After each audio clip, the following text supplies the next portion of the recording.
আমি প্রতিদিন যে ভিডিওগুলো আপলোড করি ওই ভিডিওগুলোর মধ্যে যে কন্টেন্টগুলো থাকে ওই কন্টেন্টগুলো আমার একটাও নিজের বানানো নয়। প্রিয়াঙ্কাদের কন্টেন্টগুলো আমি প্রত্যেকটা দিন কপি করি, ওই কপি করা কন্টেন্ট আমি ভিডিও আপলোড করি। তো হাই এভরিওয়ান, গুড মর্নিং। আবারও স্বাগত আমার একটি নতুন ভিডিওতে। আশা করছি সকলে খুব ভালো আছেন আর সুস্থ আছেন, আর আমরাও বেশ ভালো আছি। হলো বৃহস্পতিবার, এখন ঘড়ির কাঁটায় সকালে 6:30 মতো বাজবে। এখন থেকে আজকের ব্লগটি আমি শুরু করছি। আশা করছি আজকের ব্লগটি আপনাদের ভালো লেগে থাকবে। এই মুহূর্তে কিন্তু আমার সকালে যা কাজ থাকে টুকিটাকি, ওই কাজগুলো সবকিছু কমপ্লিট হয়ে গিয়েছে। আজকে ভয়েস দেওয়াও কমপ্লিট হয়ে গিয়েছে। যেদিনকে সকালে ভয়েস দেওয়া কমপ্লিট হয়ে যায় সেদিনকে মনটা যে কি তৃপ্তি লাগে কি আর বলবো। এখনো পর্যন্ত তো আমার সোনামা ওঠেনি। এই মুহূর্তে তো আমার সব কাজ পাকানো হয়ে গিয়েছে, আর সকালে মুড়ি খাবারটাও খেয়ে নিয়েছি। তো ভাবলাম যে সবজিগুলো বনিয়ে নিই। তো সবজিগুলো বানাতেই ভাবলাম যে আনারস পাতাটা এনে রাখি, তাহলে সোনামা উঠলে ওকে খাওয়াতে পাবো। আমি কিন্তু প্রত্যেকটা দিন ওকে আনারস পাতা দিই না, হয়তো টানা 2 দিন দিলাম, আবারও মাঝে 2 দিন গ্যাপ করলাম, আবারও 2 দিন দিলাম, ওইরকম করেই দিয়ে থাকছি।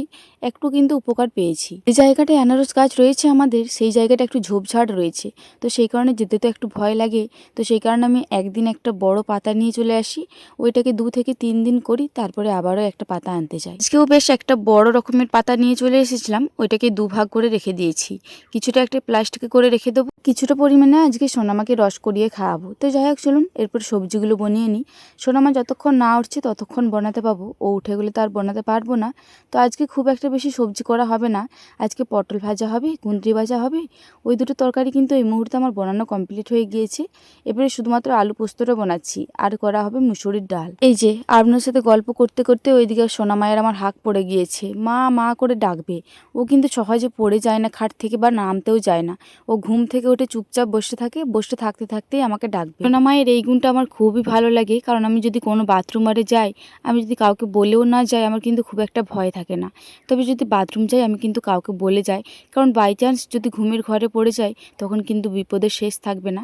তো সেই কারণে আমি যাকে হোক একবার বলে যাই। আর এই যে ঘুম থেকে উঠে পড়ে আমার সোনা মায়ের আদরটা দেখুন। ওকে ঘুম থেকে ওঠার পরে মিনিমাম 10 থেকে 15 মিনিট যদি আদর করি, তারপর থেকে কিন্তু ও বেশ হাসি খুশিভাবে খেলে। তাছাড়া সকালে যদি একটু আদর না করি, সঙ্গে সঙ্গেই নামিয়ে দিই, তাহলে কিন্তু ও সকাল থেকে কোনো কিছুই করবে না। আমার কল থেকেও নামবে না, খাবারও খাবে না, মুখ গোমড়া করে বসে থাকবে। আর এই যে দেখুন, আজকে একটুখানি আদর করেছি, ওর মুডটা কতটা ফ্রেশ। তো এখানে নামিয়েছিলাম, আবারও বললো যে আমার কলে যাবে। তো সেই কারণে ওকে কলে নিয়ে পড়ে আনারস পাতার পেস্টটা করছি। ওইদিকে সবজি বানানোটা এখন থাক। সোনামাকে আনারস পাতার রসটা খাইয়ে পরে ব্রাশ করাবো, তারপরে ওর খাবার করে খাওয়াবো, তারপরে না হয় আবারও সবজি বানাতে বসবো। যেদিন প্রথম দিন একদম আনারস পাতা পেস্ট করেছিলাম, সেই দিনকে আমি অল্প পরিমাণে জল দিয়েছিলাম। তারপর থেকে কিন্তু সবাই মানা করছিল যে জলটা দিস না, ওইটা যা শুধু পেস্ট করবি ওইটার থেকেই দেখবি রসটা বেরিয়ে যাবে। এই যে দেখুন, আমি কিন্তু শুধু পাতাগুলো পেস্ট করেছিলাম, তার থেকে কিন্তু 1 চামচ মতো বেরিয়ে গিয়েছে। এখন ঘড়ির কাঁটায় ওই 8:45 মতো বাজবে। এই মুহূর্তে ভাতটা দেখলাম যে একটুখানি দেরি রয়েছে, ততক্ষণকে ভাবলাম প্রেশার কুকারে একেবারে কষিয়ে পরে মুসুরির ডালটা চাপিয়ে দিই। আমাদের আলু মুসুরি বলুন বা মুসুরির ডাল বলুন, একেবারে যদি কষিয়ে চাপিয়ে দিই আমাদের কিন্তু খেতে একটু বেশি ভালো লাগে। তো যাই হোক, সবার প্রথমে তেলের মধ্যে অল্প পরিমাণে জিরে আর শুকনো লঙ্কা ফোড়ন দিলাম, পরে একটা টমেটো কুচি দিয়ে দিয়েছি, একটু পাতলা পাতলা করে কুচিয়েছি। তারপরে অল্প পরিমাণে নুন দিয়ে দিয়েছিলাম যাতে টমেটোটা একটু ভালো করে গলে যায়।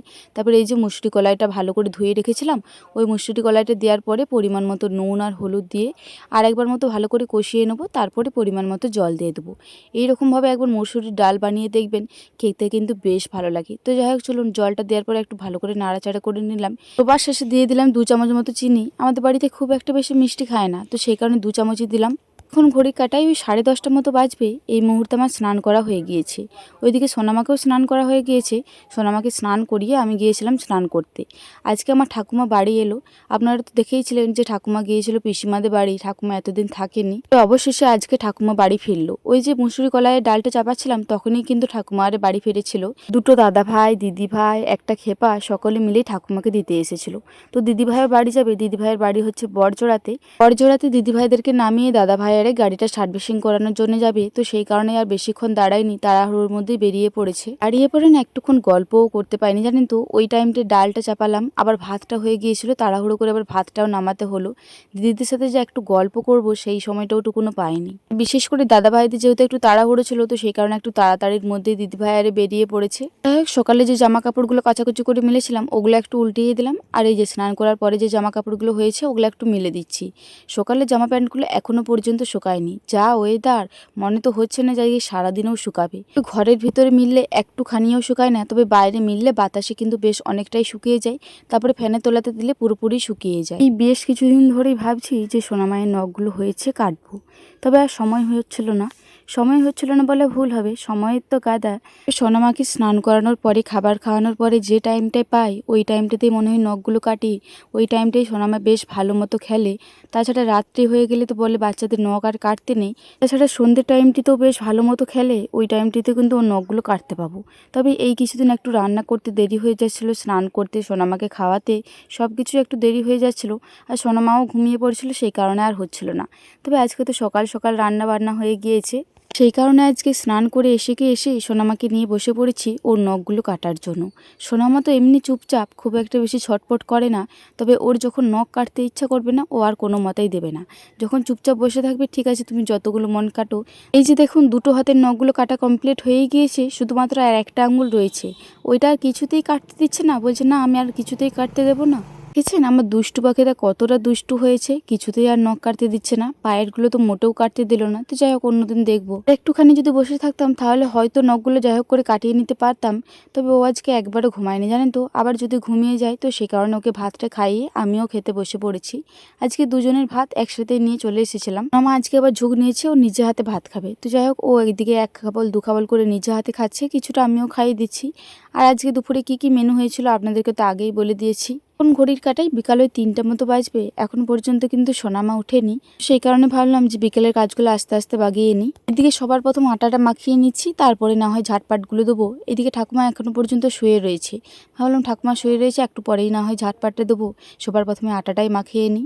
চলুন আজকে বিকালের কাজগুলো বাগাতে বাগাতে একটা দিদিভাইয়ের কমেন্টের রিপ্লাই দিয়ে থাকি। এক দিদিভাই আমাকে কিছুদিন আগেই কমেন্ট করেছিলেন, তুমি প্রিয়াঙ্কা দিকে এতটা কপি করো কেন? তোমার কন্টেন্ট ভালো, বাট এত কপি করা ভালো লাগে না। একদিকে বলেছেন আমার কন্টেন্ট ভালো, আবারও বলেছেন আমি কপি করি। তাহলে কোন জিনিসটা কপি করি? আপনি যে কি বলতে চেয়েছেন আমি কিন্তু সেটা জানি না। আমি যে প্রিয়াঙ্কার দিকে কপি করি নাকি সেটা কিন্তু জানি না। তবে হ্যাঁ, আমি প্রিয়াঙ্কা দির প্রত্যেক দিন ভিডিও দেখি, আর প্রিয়াঙ্কা দির মতন ভিডিওটা বানানোর চেষ্টা করি। ওর মতন ভালোভাবে কথাগুলো বলার চেষ্টা করি, ধীরে ধীরে আস্তে আস্তে, যাতে আপনাদের ভালো লেগে থাকে। এটাকে যে কপি বলা হয় তাও কিন্তু আমি জানতাম না। মানুষ তো মানুষের দেখেই শিখে বলুন। প্রিয়াঙ্কা দি আমার অনেক দিন আগের থেকে ব্লগ বানাচ্ছে। প্রিয়াঙ্কা দি আমার থেকে যথেষ্ট পরিমাণে ভালো ভিডিও বানায়। আর সত্যি কথা বলতে প্রিয়াঙ্কা দি আমাকে অনেক সাহায্যও করেছে। প্রিয়াঙ্কা দি যে আমাকে সাহায্য করেনি তা কিন্তু নয়। প্রিয়াঙ্কা দি আমাকে এই সোশ্যাল মিডিয়ায় আসার পর থেকে বেশ অনেক সাহায্য করেছে। তো সেই কারণে প্রিয়াঙ্কা দির কাছে আমি সারা জীবন কৃতজ্ঞ থাকবো। বলে কিন্তু এইটা নয় যে আমি প্রত্যেক দিনের কন্টেন্টগুলো আমি প্রিয়াঙ্কা দির থেকে কপি করি। আমার নিজের যা কাজ আমি সেটা করি, আর প্রিয়াঙ্কা দির যা কাজ সেটা করি। আমি এইটা নিয়েই কন্টেন্ট বানাই।